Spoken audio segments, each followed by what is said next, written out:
All right, so I'm John McCracken, and we're here with the legendary Jeff Berlin, my favorite bass player on the planet for many, many years. Wow. How's that for an introduction? I think we should end the podcast right Good here. night. Yes, thank you for...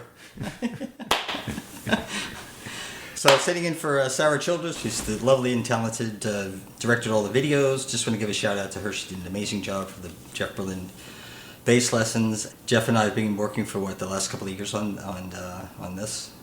Yes, we've actually we met 2 years ago through our Leonardo. The great Leonardo Pavkovic, Allan Holdsworth's manager. Allan Holdsworth's manager, and he said to me, "There's this great guy you should meet, named John McCracken." And I recall this because I thought, well, that's really nice that there's this great guy called John McCracken.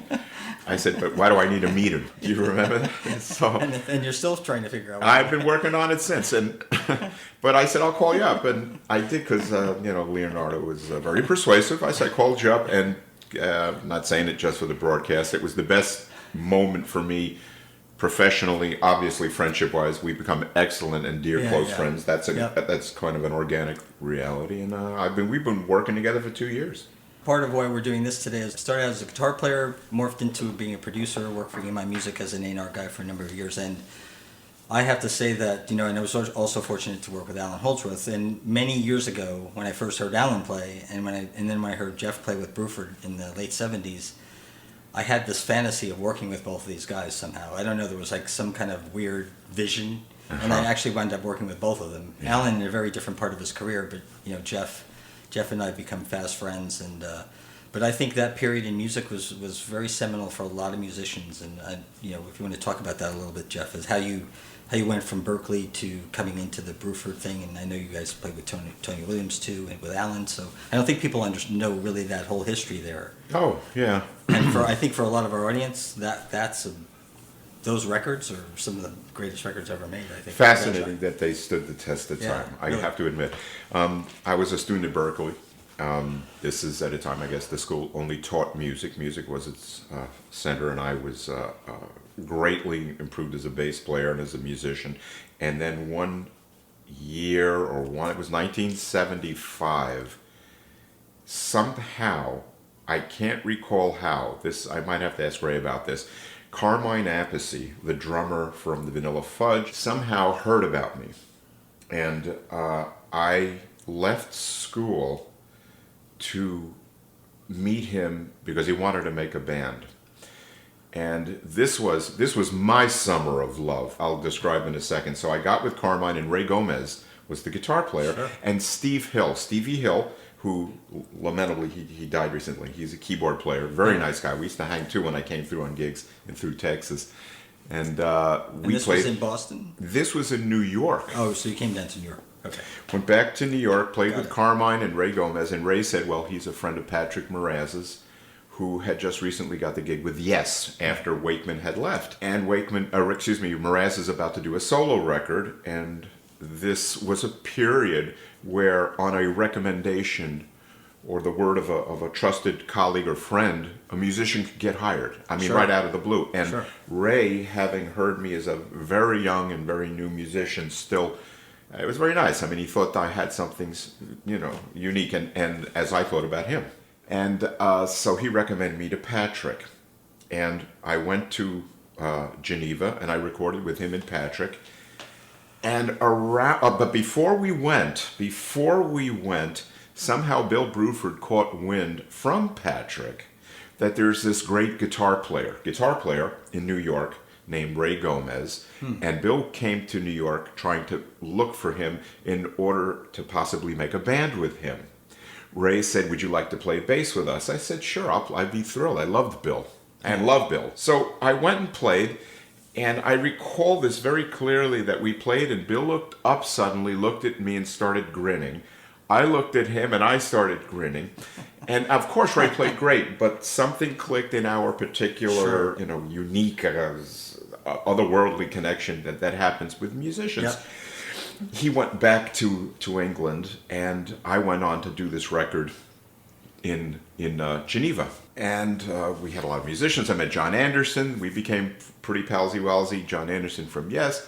who else did I meet? There was a bunch of guys that came through and Sure. friends of Patrick, because Patrick at that time was inarguably one of the biggest bands in the world at that moment. So I got noticed immediately. In fact, so immediately that when the record came out, the mix, oh, I remember Alphonse Mouzon, the late Alphonse Mouzon was the Yep. drummer.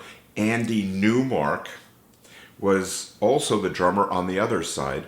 I used to go to Andy's house in New York and hang out with him and Ron Wood. Just sit around and shoot the beans, you know. Right. Hey, I hear you're a bass player. Yeah, I am a bass. Oh, wow, he says you're a great bass player. And it was very nice, you know. I didn't bring you into the Stones. Huh? You should have been in the Stones then. I would have loved to, but that darn Bill Wyman just would not let go of his of the bass chair. I mean, I said, look, you got 50 mil. Take a chance. Get out of here. Go relax. So I met, this is the circle that I ran in Sure. starting out as a kid. I was 22. But I never felt until rather recently that I can play the bass well. I know it's maybe a little, Yeah. it's not false modesty. I've come into my own now, and in the last 10 years, let's say. But everything up to that point was always experimental, blah, blah, blah, blah. So even though while I was very highly heralded, I guess, I kind of had those doubts. So nonetheless, I was running in these circles. I was hanging out. I was backstage at a Van Halen concert when the theater held, I think, 1,100 people, and the bill was Journey with Steve Perry and Van Halen, and I watched Van Halen play it. And on each side of the stage they had a missile. That was their stage props at the time. They had what looked like, you know, the old sort of four-finned, cylindrical with a point missile that they used to drop during World War II, possibly, maybe. And they had one on this side of the stage and one, you know, when Shostakovich used to do concerts and stuff, not Shostakovich, when, let's say, Vladimir Horowitz did concerts, they put a palm tree on the left and a palm tree on the right. On the Van Halen gig, it was a V2 bomb on each side. So, and it was fun because, and then I met these guys. I mean, it was an interesting period. This is the time when we were all us musicians were interacting with each other, jamming, playing, touring. It was a vibrant and fully rewarding time. A lot of growth happened to me in that period. Well, also there was a record industry, so there was an outlet for people to make records, you know, that would be supported, hopefully. I did record dates all the time in New York because I could read. I got hired, I mean, for loads of stuff. What a heady time that was. But it was a perfect storm of many things. Also, what do you think made the music resonate with people at that point in time? I think jazz had taken, like, traditional jazz had taken a hit. Yeah, Miles sort of pushed Paved jazz the way. into an electric form. Right. And I'm going to guess. I do have a theory about this. There wasn't record company intervention against good music. So the record companies, in fact, were seeking it out. I mean, it was a time where if you played, you were heralded and promoted and recorded. And people looked at musicians. Look at Jaco Pastorius. He's probably the highest representation of a guy who knocked people out of their chairs because he could play so well. In the mere fact that a guy could touch an instrument, and a bass of all things, and make such an impact, it's an interesting and fascinating little window in music that was open, and then closed. And how about this? I was right there when the window was open, man. So it was a fascinating time. And they loved it. The more you played, the better you played. Stanley Clarke, Lenny White, what was it, Return to Forever, Mahavishnu Orchestra. You think that'll ever happen again? I don't think so, no. I would say it won't happen like that again. I think that it's a slightly different time now. It's an ironic time because the industry has less and less, let's say, opened its doors to bass players, and yet at this time in music, it's the greatest bass players almost that ever played are proliferating everywhere. There's guys that play 5 times what I play. I mean, astonishing. You know, I'm the old man now. These kids, when I was young, and these kids are, huh? Yeah, but we've talked about it a lot. That, you know, that's still having a voice on your instrument. Like your sound to me and the way you play is unlike anyone else. And you also, ironically, were at a period when Jaco came along. So that was, you know, the two of you were titans of the bass at that point. With And Stanley. Sure, It was actually, they referred to us as the three guys. I Yeah. mean, I thought maybe Of course. Alfonso Johnson, who should have been the fourth. Yeah, But I in love terms of Alfonso. publicity, it was just us three. But I heard a couple of earlier Weather Report things not terribly long ago. And Alfonso was Fantastic. playing his I know. ass off. Yeah. I mean, this guy deserved more. In fact, I believe he was playing fretless possibly around the same time that Jaco did, and was utterly independent of the fretless influence that Jaco had on everybody. Alfonso just sort of geared himself toward it. Isn't that fascinating? And I think that was the thing about you too, is you defined your sound. I mean, you were not a Jaco. You had a Jeff Berlin thing. I did, but because of the fact that I was a note bassist, because of the fact that I tended toward a more MIDI sound, there's a kind of I mean, Stanley did too, a notey bassist, but his tone didn't aim toward the kind of the round sound that Jaco, innovated, Yep. and that I really wanted, just because I wanted the notes to be heard. So I could have been compared with Jaco in those days and would notice, actually I took it as a kind of a positive. Somebody might say, well, I hear that Jaco thing in you. And the minute I heard that, I would For the hills, yeah. I would change the amp. Or, wow, Sure. that thing is, well, I would get off and not use that pickup. That's the reason why I never used jazz basses for the most part, is because I didn't want to get into that sound. I mean, I was fairly clear that you don't go into somebody else's backyard if they've already, marked out the territory. So, yeah, I had a sound, I would agree, but I didn't have the maturity as a musician. I was just, I know what I was. I was full of vim and vinegar. I was well educated. I was well schooled. I was well experienced, but I didn't have a style that I felt Right. was coming, subsequently. So Well, tell them about the which I never realized that you Tony Williams, you and Alan almost had a band together. we did. I happened to get in touch with Tony Williams, and I don't know how it happened. Again, the details elude Sure. me. But he lived up in Harlem, so I went up, took my bass, and started doing walking bass lines. We started playing jazz, and he looked up again with that same look that Bill gave me, and he goes, "Oh my God, because it was only 2-3 guys on earth that did that at that period." Right. You follow? Sure. It's just by the mere uniqueness I of think what you're being modest, though. Huh? I think you're being modest. You're right. I was great. So No, but no, well, it's just like Alan. No matter how much you told Alan how great he was, no, I'm not. no. Well, we're so intimate with it. Yeah, I mean, I think it's probably true that you can never be happy in the quest for getting better. But for me as a consumer audience, it's like, oh my God, these Yeah. guys are just, I've never heard anything like this. Yeah, I'm. It's very hard to pleased. put yourself in the audience perspective, but as a musician studying music, and you Yeah. hear somebody like you or Alan, you go, this is changing my life. Yeah. Sounds cliche, but it's true. No, I can appreciate it because I've had that effect with certain people that did the same thing to me. Right. Interestingly, well, Jack Bruce was the only bass player who did that to me. Mm-hmm. Utterly, completely, overwhelmingly, and totally knocked me out. And Peter Tork. Well, for his look. Well, you went for the look. I went for Peter's Jack look. I sound. went for Jack's sound. So in other words, I got great gigs, but I never met a girl in 5 years. So it's like it didn't really work out so well. Great bass player. Looks like Peter Tork. Get out of here. Jack did that for me when I heard those Cream records, and when I met him finally, I was almost close to tears. I think. Yeah. Where I was a little shaken to meet. Because John Heisman, the great drummer from England, Yeah. was a friend of mine. Right. We had met. Yeah. I met him during this time when he had Gary Moore playing. And I think it was Don Airy, the keyboard player, who played with Whitesnake and a lot of the rock bands. Yeah. Yep. So these are a lot of the running I mean, books. And we were all pals. John and I were friends. I got to England to play with Bill. I invited John to come, and I said to John, I'd really like to meet Jack. He goes, yeah, I'll introduce you. So went down to the old Ronnie Scott's. I'm talking to talking to John. I'm talking to Dick Hextall Smith. Sure.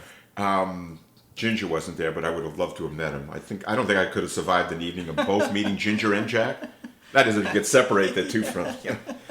And then this sort of smallish, scruffy guy with a beard walks up and goes, hello, Jeff, how are you doing? And I said, "Hi, Jack. It's a pleasure to meet you." And man, I tell you, I'm actually getting emotional thinking about it. Sure.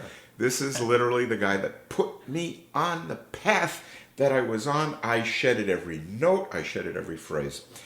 And that night, he drove me back to my hotel.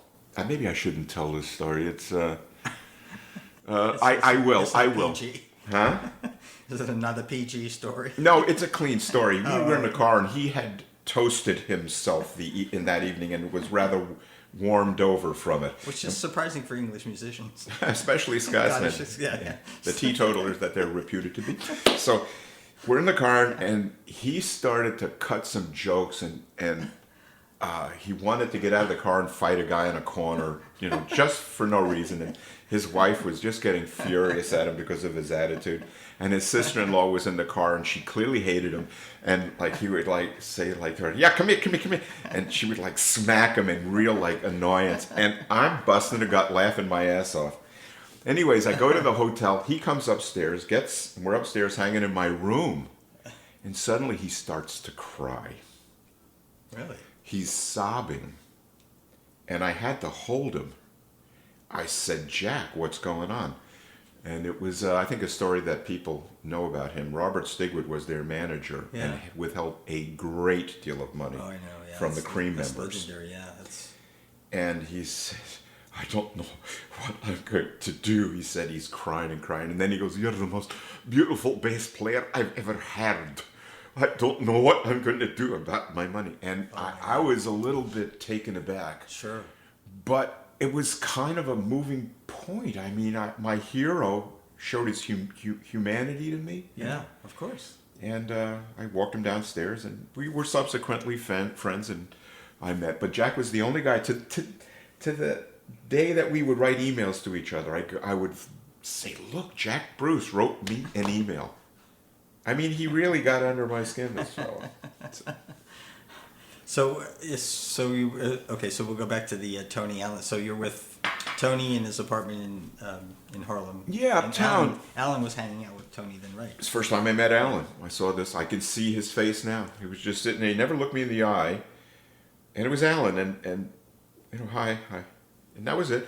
We played a jazz tune, which I don't recall if Alan played with us or not. I think he may have, but I don't recall. Anyways, Tony, eyes got big. Yeah. "You're in the band, and we're going to make a trio." I said, "A trio?" He says, "Yeah, we're going to make a Cream-like trio. And like a hard-hitting rock, with Allan Holdsworth and Oh my God. He said, "Come on, we're going down to Manny's and we're going to get you some Marshall amps." It's true what he said. The fantasy element of it was phenomenal. Sure. But again, I wasn't good enough to fill that role. I needed a harmonist in order that I could play to that, I felt. I see, okay. So the mere fact that I would be entirely covering with Alan in his particular stratospheric melodies, I had to provide something a little more basic. I could have done it, but I didn't feel qualified, and I did not accept it. Now, had I had the sort of nerve or the temerity of character, what's the word? Is that it? Yeah. To accept the gig, I'll do it. Maybe something good would have come of it. I had the feeling that I made the right decision. I needed to learn more. Wow, that's a tough thing to turn down. Oh my God. I know. Well, I left New York for that. Did you realize how great Alan was at that? Had you known Alan before that? I never heard of him. Yeah. It was just this guy was in the house with it. I think he stayed over at Tony's house, at Tony's apartment or house. I can't recall. He lived up on 144th Street, I recall. And I went up there and we hung out for the day. And Tony is, at one point, was the greatest drummer on, on earth. doubt. I mean, even more, because the Miles Quartet was more impactful in certain circles than Coltrane's was. Sure. So Elvin was not quite as I would call him revolutionary as a 17 or 18-year-old kid like Tony Williams was. So I had bumped into a legend, man, and that was one of my first sort of meetings of the gods. So how long did you play all afternoon or All day. Yeah. Or part of the day we jammed, played. And you came away thinking what? I thought it sounded really great, but I'm not qualified for this. I have to get in front of people on stage, and I'm standing with Tony Williams. Alan sounded great. I got him right away. I heard him, and I said, "Oh, this is special, Otherworldly. you know. And Little did you know. little did I know. And later, that's when we hooked up and became like brothers. Yeah. So then, okay, so you quit that to do what, Pat Martino, right? I mean, you didn't join. Well, I did join Pat. That was the Summer of Love that I referred to. After being with Carmine, and then I left that. It didn't quite pan out the way that I wanted the music to be. Actually, you'd find it interesting, but it was with Carmine that I wrote 5G. Really? Really? Yeah, we were jamming on something, and I said, I got a bass line. And it just popped up. And I kept it, and that's when I later did it with Bill. Yeah. So then I went, I didn't do Patrick right away. I got a call somehow, again, I don't know how. Yeah, well, that's right. The underground tentacles. Gunther Schuler's son. He was the bass player with Pat Martino, and they weren't quite satisfied with it. And somehow my name came up. Yeah. So they flew me to Minneapolis. And I walked in, and I recall Gil Goldstein just looking down, miffed as all hell that I walked in. He didn't like me at all. Really? I think he thought I was some rocker, is what he told me later. Yeah. And we played, and it just took off. I mean, Pat was bebopping like a monster, man. And the drummer, who was it? You know who the drummer was? There you go. Anton Fig from the Letterman Band. Wow. We were roommates on the show. Again, one of the hundreds of guys that we all co-mingled together. So we were roommates on this show. And I toured America, got to LA for the first time. Very, very, I'll tell you a funny road story if you're interested. Sure. Yeah. Oh, we were driving through possibly Utah because it wasn't a flight tour. It was we had a big car, and I don't recall if we put amps or I don't recall how that went. But we're in a car, and we're driving through. Pat's driving, and we went through Utah, and he was going too fast and got pulled over, and was directed to follow the policeman to this little town off the road. And there's buttes and Utah, strata, and all of that stuff. And we pulled up in front, Mormons hanging around. And we pulled up, so we pulled up to this kind of couple of buildings there. And the town only had 4 or 5 buildings in it. It was really small. Yeah. And we pulled up in front of a diner, and I saw this, and the cop and Pat walk into the diner, and the chef is there, actually cooking with an apron. And the cop's talking to the chef, and he goes, okay. And the chef took off his apron and then turned to his left and walked through a side door, because right next door was the constable office, the police office. The chef sat down, and he was the judge. So he sat there and actually took a gavel and tapped it. And, or a spatula. Or a spatula. Actually, it's funny because when Pat got fined, he flipped out. Okay, sorry, bada boom, bada bing. But that's what happened. The chef took off his apron, walked through a door, and he was the justice of the peace, or the judge. Jeez. And we're all sort of hanging. We're actually, the rest of us are climbing up a butte. Literally just waiting. Pat paid the thing, and he was red-faced when he came out. He was so mad, and we got in the car. That's great. It's a $10 fine, but it'll be $5 if you order 2 cheeseburgers to go with it. I thought it was going to turn into a story where you're in prison for 4 months or something. Oh. Well, that happened when we got to Arizona. So how long did you play with Pat? 2 months. And then I played with him in New York, and then on and off. And Pat was, again, a fascinating and remarkably unique and kind of an odd man, but I feel that geniuses are odd on and off a guitar or their instrument. Sure. It's hard to turn off one's genius or one's brilliance when you're, in normal society. So I'll say, Pat, how are you? The circumference of a square is not equal to the circumference of...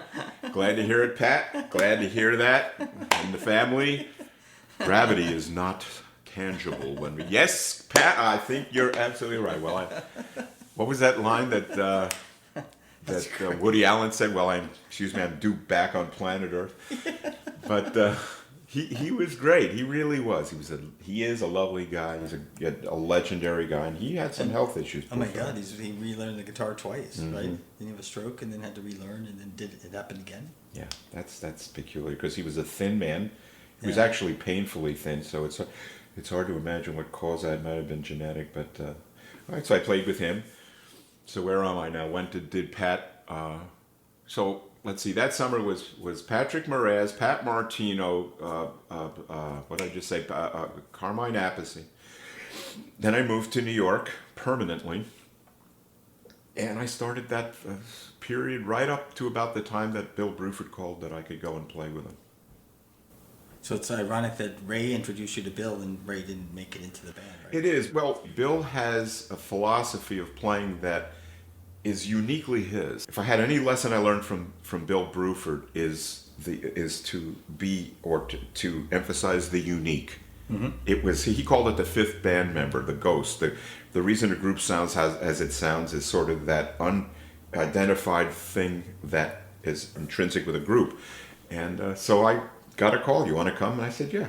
And we started our tenure together. And Now, had Alan been with Bill at that point, or did Alan come in later? he had been with Bill. He and Bill had a relationship. I came in, the only American. With Dave Stewart. Right? With Dave Stewart. Right. And then he also had, Annette Peacock, who was Gary Peacock's ex-wife, and she sang. And Bill just loved her singing.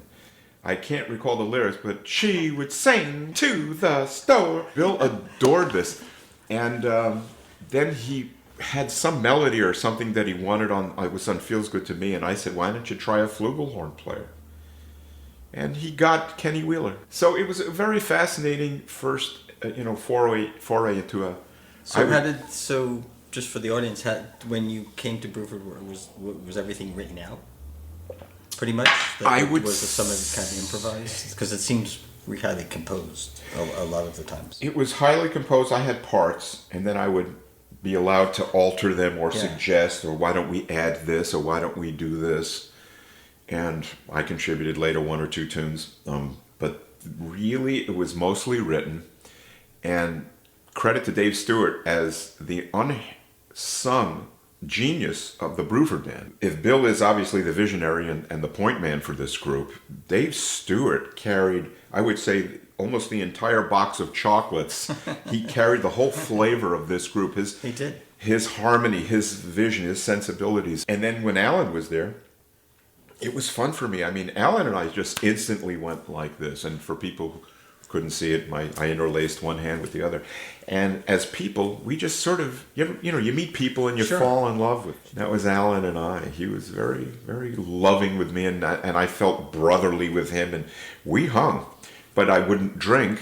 I'm not a drinker, and he loved beer and special, unique things. So I wouldn't go to the bar with him, but we'd hang, I would say, in a lot of the periods around his drinking moments. Now, did that band with Alan didn't do much touring, right? We did. We but not in did the England, States, but we never went anywhere. Then he quit right off that. Yeah. But that's Alan's sort of... it just doesn't show up. Yeah, he does. I mean, sometimes he'll just go home. Yeah. Oh, there's legendary stories about Alan just having plane tickets and just not going to the gig. Well, he was out with Jean-Luc Ponty, and they were waiting at the gig, and he just turned around and went to the airport and went home. But that's a fear. That's not... You can't blame him, but unfortunately, it is. He's an adult man, and he had to be held accountable for it. But he had this funny, nervous, odd way about him that inspired him to do and make choices and decisions that usually didn't work out, maybe for his benefit. But I have to say I'm the same way. I mean, it's what got me into therapy. And so I would say we knuckleheads... Well, the genius level of musicians, I think, also comes with some other deficits. Lord giveth and he taketh away. Like with Alan, I think Alan probably didn't really function well on this planet. He didn't really approach life in the same way most people do, I don't think. It was a tough climb for him. It was, even up to the end. Yeah. Alan sort of ascended this astonishing musical mountain. Mm-hmm. And I think in life he sort of got up the molehill and leveled off. Yeah. And I lament this because, I live the same credo, I have to say. and if it's Yeah. valuable to our little Sure. chat, my I grew up in a very difficult home and therefore became arrogant, angry, and defensive. And you can't be like that among people, especially in our business, when everybody's a little bit egotistically and a little sensitive and stuff. And I never held back any comment, criticism, or any point of negativity whatsoever. It's an awful way to act. And I branched out a rather distasteful reputation, which I still have in certain circles. But since I've come from therapy and have changed my ways, I accept what I've wrought. I'm okay with it, meaning I'm not this guy, but it's like Scrooge. I kind of equate myself as Scrooge on Christmas morning. It took a long time, I would imagine, for people to get over the fact that he's not the curmudgeon that he used to be for all of the years that they knew him. So Allan invented a kind of a lifestyle based on his own phobias. I'm not being a therapist here. I knew the man. He could talk himself into, because I know this from my own therapeutic work, you can talk yourself into a good point of view and you can talk yourself into a bad one. And Allan's thing was, I can't play and I'm the worst and I don't know what I'm doing. And I would say, Allan, at least be realistic and just say you're not happy with your playing tonight, but you can't deny that you have something utterly and absolutely remarkable. Oh, I can't play. I suck. Oh, I suck. He called it cheese. I'm going to play my cheese. The cheese. And, you tell yourself you suck and you play like cheese enough, you really are going to believe that. A lot of our playing reflects a lot of our, Well, it was some internal thing, right? Spirit. Yeah. I mean, I was aggressive and therefore my bass playing is aggressive. And now I'm fairly boring. It's like, da da da da da da da da. We should do a whole album of ABBA covers. I think that'd be nice. I'd love to. I'd like to do like the ballads that we never really liked as children, but here they are now. The Longines Symphonette Society. Jeff plays Zamfir on the bass. Richard Clayderman. You should jam with him. I think it'd be a fun jam. Would that be weird if I associate? Well, people won't know this, but I could do Jeff covers Frankie Yankovic. The greatest polkas of all time. Oompa, oompa, oompa. Track to oompa, oompa, oompa. See, but that's the sad part is now that might have actually some validity. The crazier, more out it is. Jeff does Frankie, which doesn't sound very good for me then. So getting back to so how did those sessions work? Where did you record with Bruford and Allan? We recorded. It was all in England, right? It was all in England. I think the first couple were at Trident Recording Studios, where I believe the Beatles did Hey Jude. That's right. I think And so, yes. that was, it's a huge studio, of course. I played in the studio with some history to it. I learned a lot there. I could not figure out why I could not get a blasting, ballsy, beefy, huge bass tone. I've sought it all my life, and quite frankly, and I'll say it right now on our little chat here, you're the first guy I think that had ever helped me realize what I would call a truly rotund and meaty, thank you. gutsy bass tone, but I had always really kind of sought. Yeah, well, I remember reading things so that you would always complain that you were always kind of too low in the mixes of some of those Bruford records. Well, the second one for sure. I have to say Ron Mallett did a good job on Gradually Going Tornado, though. I think it was an overcompensation to my being concerned about the second one because he couldn't hear bass. Yeah. On a lot of it. I heard it at actually Don Airy's house. Oh, really? And we got the record. I put it on proudly. I said, wait a minute. I'm here. I remember playing these parts. And you hear wah, wah, wah, wah, wah, wah, yada. And in the background, you hear like... I said, something isn't right here. The bass is supposed to be blasting right along with the drums. It's supposed to be an equal or general equal thing. So you had no input into None. I went home. Sure. I again had to learn to that if you want to use me under certain circumstances, that is not all, of course. Yeah. That I require these things, and I don't think it's unfair for me to make those requests. But in the early days, don't get me. Who would mix or who would record a bass player and not mix them in there? Patrick Moraz did the same thing, and that's what I was going to say earlier. It's like Alphonse Mouzon and I. When we met, I can hear the song in my head. It's on Patrick's record, and it was roaring. And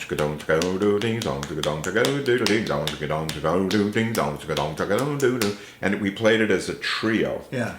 And Patrick was, on the piano. Alphonse was just burning, and he was looking at me with his eyes open too. All these guys would look at me with their eyes open, like, "Wow, check this bass player out." Heard the record, and you hear the drums and the bass. Really? And then on top, you hear rah, rah, rah, rah, rah, rah, rah, piano, piano, piano, and 150 darn stupid freaking synthesizers. My therapy's collapsing right here and now, I mean, how could I guess we can figure out whose record it was. Oh my goodness, I could not figure that out. Thing. I learned a lot from that, being disappointed on those two records. Oh, but that record got me hired by Al DiMeola, Lenny White, the Brecker brothers, Brian Auger, Ray Barretto, and Tony Williams, and I. 1976. We all went to France to play a gig. Really? Al DiMeola, Lenny White. I never heard of this. The Brecker brothers, Brian Auger, Ray Barretto, Tony Williams, and me. Was it ever recorded or anything? It was a live gig? Don't recall, but it was a festival. Oh, and I looked, and it's like name, huge name, huge name, huge name, big name, huge name, huge name, Jeff Berlin on the bass. In a tiny little font. Tiny little thing, that's right. With Jeff Berlin. It was like a Oh my God, I think there's probably some thing floating around somewhere out there. I imagine so, but it was actually quite funny because after I got off the stage, because I played with that same boxer intensity that you were mentioning, I said, I'm with these guys. I said, I must attack. And when I got off the stage, it was possibly my first European interview of my life, or one of the first, and a mic like Tony Clifton. They were pushing in your face. Went right on my face, and I hear a guy go like, France radio, don't be scared, because I jumped back when this mic was shoved in my face. And what's the question? The first question I remember is like, you have a France radio. What do you think of Stanley Clark? Perfect. I'd say he's great. Thank you very much. Have a good day. He was gone. My first, entry into publicity. Jeff Berlin likes Stanley Clark. Headline: Stop the presses. Well, thanks for listening. That concludes part 1 of my conversation with the great Jeff Berlin. Stay tuned for part 2, where we further examine Jeff's career, and I get him to admit that he was in fact the fifth Beatle, and that his first love wasn't bass, but actually bowling. Thanks as always for listening, and take care.